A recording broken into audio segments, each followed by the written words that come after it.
Ready. Madam, आपसे मैं सवाल सबसे पहले यह है कि आप तो बहुत पुराने कार्यकर्ता के रूप में किया है, कोई पद की आपको लालच नहीं थी। आपने पद जिला अध्यक्ष भी बनी है शायद। मैं 95 में जुड़ी थी पार्टी से। हाँ हाँ। और उसके बाद राजनीति में तो क्या कहोगे कि मैं तो सिर्फ कीर्तनों में जाती थी। समाज सेवा से जुड़ी हुई थी। एक हमारी संस्था थी प्रतिभा विकास समिति, हाँ, जिसमें हाँ। शारदा गुप्ता जी हमारे साथ हाँ हाँ रहते हाँ, थे। उसमें हम अटेंड किया हूँ। उसमें मैं जुड़ी थी। उसके बाद लोगों ने देखा कि एक्टिव है तो मुझे पार्टी में जोड़ा उन्होंने। पहले मंडल में महामंत्री बनाया, फिर महिला मोर्चा की अध्यक्ष बनाया, जिले की टीम में उपाध्यक्ष बनाया, और फिर उसके बाद 2007 में जब यहाँ से महिला सीट हुई तो मुझे निगम का चुनाव लड़ने का मौका मिला और मैं 2 बार पार्षद बनी। कहते हैं कि एक बार तो पार्टी जिताती है, पब्लिक जिताती है जब हम चुनाव लड़ते हैं, लेकिन दूसरी बार तभी जीते जब हम काम करते हैं। तो पार्टी ने ये मौका भी दिया और मैंने लोगों का काम भी किया। तो मैं दूसरी बार 2012 में चुनाव जीता और तो भी मैं काफी पदों पे रही हूँ। महिला मलेरिया में की उपाध्यक्ष भी रही हूँ, सिविल एंड जोन की चेयरमैन रही हूँ, हिंदी कमेटी की चेयरमैन रही हूँ, समुदाय भवन की चेयरमैन रही हूँ और अनेक पदों पर रही हूँ। पार्टी ने मुझे बहुत सारे मौके दिए हैं और अब तीसरी बार भी मुझे पार्टी ने मौका दिया था चुनाव लड़ने। अच्छा, ये जो हमारे आदर्श नगर में है एमसीडीओ आप ही का बनवाया हुआ है? ये जो एमसीडी में महिलिस पार्क है ना, हाँ, वो समुदाय भवन, स्विमिंग पूल, ये इकट्ठा तरनताल तीनों का एक कॉम्बिनेशन करके हमने बनाया था।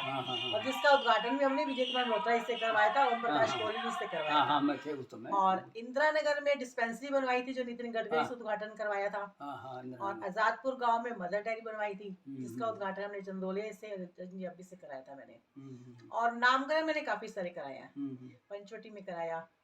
नहीं, आप विकास के जरिए से आपको फिर टिकट मिला है, 2 बार आपने विकास किया है, जनता की सेवा में हमेशा आपने काम किया है, तो ये आपको तीसरी बार टिकट मिला है नगर निगम का। ये मेरा सौभाग्य है कि पिछले 5 साल में किसी पद पर ना होते हुए भी पार्टी ने मुझ पर विश्वास किया। पार्टी ने मुझे कहा कि 5 साल से वो एक्टिव है, वो एरिया में काम कर रही है, समाज में जुड़ी हुई है, सबके सुख दुख में आ रही है। तो पार्टी को लगा कि विश्वास दिलाया उन्होंने कि जरूर सीट को मिलनी चाहिए, जीत भी जाएगी। लेकिन ये तो एक हार जीत ईश्वर के हाथ में है। सबने मुझे सहयोग किया, मैं सबका धन्यवाद करती हूँ, पार्टी का भी धन्यवाद करती हूँ, अपने कार्यकर्ताओं का भी धन्यवाद करती हूँ। लेकिन ये हारने का कारण क्या हुआ ये भी हम आपसे स्पष्ट करना चाहते हैं, गोलमाल में बात नहीं करना चाहते, कुछ तो कारण है जो कि मुझे तो भरोसा नहीं था कि आप ये नौबत पर आए। ये सच है कि सबको विश्वास था कि मैं जीत रही हूँ, पार्टी को भी विश्वास था कार्यकर्ता जीत भी जाएगी। लेकिन ये तो एक हार जीत ईश्वर के हाथ में है। सबने मुझे सहयोग किया, मैं सबका धन्यवाद करती हूँ, पार्टी का भी धन्यवाद करती हूँ, अपने कार्यकर्ताओं का भी धन्यवाद करती हूँ। लेकिन ये हारने का कारण क्या हुआ ये भी हम आपसे स्पष्ट करना चाहते हैं, गोलमाल में बात नहीं करना चाहते, कुछ तो कारण है जो कि मुझे तो भरोसा नहीं था कि आप ये नौबत पर आए। ये सच है कि सबको विश्वास था कि मैं जीत रही हूँ, पार्टी को भी विश्वास था, कार्यकर्ताओं को भी विश्वास था, लेकिन कहीं ना कहीं अंदर भीतर घात तो हुआ ही है जो मुझे भुगतना पड़ा और पार्टी को भी नुकसान हुआ। कहते हैं कि हमारा तो नुकसान हुआ, समाज का भी कई बार नुकसान होता है और पार्टी का भी नुकसान होता है। एक इंसान काम करने वाला है, समाज में जुड़ा हुआ है, सबके सुख दुख में आने वाला है और उसको हरा रहे हैं तो फिर उसका भुगतना तो थोड़ा पड़ता ही है। तो मैं तो यही कहना चाहूंगी कि मैंने तो अपनी पूरी मेहनत की, पूरे एफर्ट्स किए, समाज के सभी लोगों से मिली, सभी वर्गों से मिली, सबने आश्वासन भी दिया, लेकिन कहीं ना कहीं भीतर घात हुआ है। अच्छा, आपने ये प्लाट जो बदला है किस सन में, आपका आधार कार्ड तो वहीं का होगा सर? नहीं, एक्चुअल मैंने पहले जो चुनाव लड़ा था 2 बार तो वहीं से लड़ा था, महिलिस पार्क से, उसी एड्रेस पे मेरा था। लेकिन अब जो चुनाव लड़ा वो मैंने इस एड्रेस पे लड़ा और यहीं का मेरे पास यहाँ का आपका एड्रेस क्या है? Address 68 north x mall town और ये वाला मेरा जो वोटिंग कार्ड है यहाँ का बना हुआ है। अच्छा, तो यहीं से मैंने चुनाव लड़ा। तो आपने तैयारी तो 1 साल से पहले ले ली थी? हाँ, 1 साल पहले मैंने चुनाव की तैयारी कर दी थी, लेकिन कहीं ना कहीं डिमोटिवेशन का भी कारण नजर आ रहा है, क्योंकि जब मैं पहले चुनाव लड़ने के लिए तैयार थी तो उस समय जो महिलिस पार्क का एरिया था वो गढ़ था मेरा, वहाँ से मुझे भाजपा के वोट बहुत मिलते थे, मेरे कार्यकर्ता बहुत सारे जुड़े हुए थे उस एरिया में। लेकिन इस एरिया में आके मुझे थोड़ा सा नया लगा, क्योंकि ये वाला एरिया बहुत बड़ा फैला हुआ था, एक टापू की तरह था। फिर भी मेहनत की, सब कुछ किया, जो ईश्वर को ठीक लगा वो हुआ।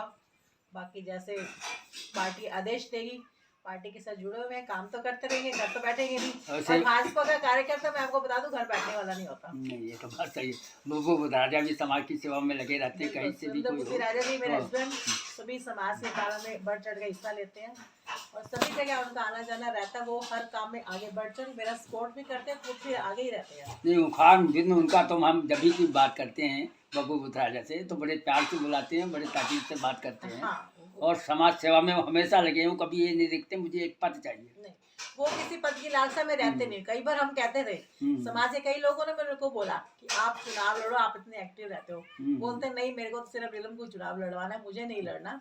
बाकी हर काम में उनका सपोर्ट मुझे मिलता रहता है, ये उनकी खासियत है। तो हारने के बाद भी आप तो कार्यों में लगी रहती हैं।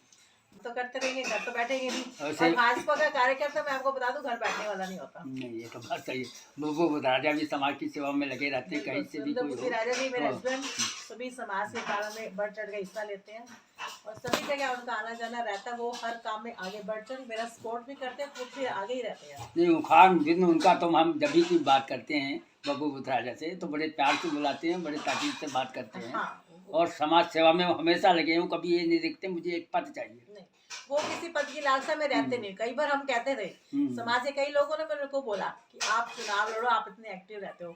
बोलते नहीं, मेरे को तो सिर्फ नीलम को चुनाव लड़वाना है, मुझे नहीं लड़ना। बाकी हर काम में उनका सपोर्ट मुझे मिलता रहता है, ये उनकी खासियत है। तो हारने के बाद भी आप तो कार्यों में लगी रहती हैं, बिल्कुल, जनता की सेवा में। ये मेरा अपना मन का है समझ लो, या पार्टी के प्रति झुकाव समझ लो। क्योंकि हम पार्टी की हमारी अपनी पार्टी को माँ समझते हैं और अपनी पार्टी को माँ समझ के ही हम काम करते हैं। नहीं, एक बात और भी पूछना चाहते हैं, आप कोई बदले की भावना कभी लिया नहीं नहीं, और ना बदले की भावना लेंगे? मेरे मन में ना कभी बदले की भावना आई है ना आएगी। और मेरे जैसा कार्यकर्ता, बिल्कुल मैं ईश्वर पे विश्वास करती हूँ, मैं किसी के साथ धोखा करती भी नहीं हूँ और ना करूँगी। मेरे साथ जिसने जो भी किया वो ईश्वर देखेगा, लेकिन मैं किसी साथ गलत नहीं करूँगी, ये मैं आपको विश्वास करती हूँ। तो बहुत बहुत धन्यवाद नीलम बुथराजा को हमारे आज टाइम देने का। और मैं हमेशा ये सोच रहा हूँ कि जनता की सेवा में लगें, अगली बार आप किसी पद से चुनाव लड़ोगे आपकी विजय होगी, ये मेरा आशीर्वाद है।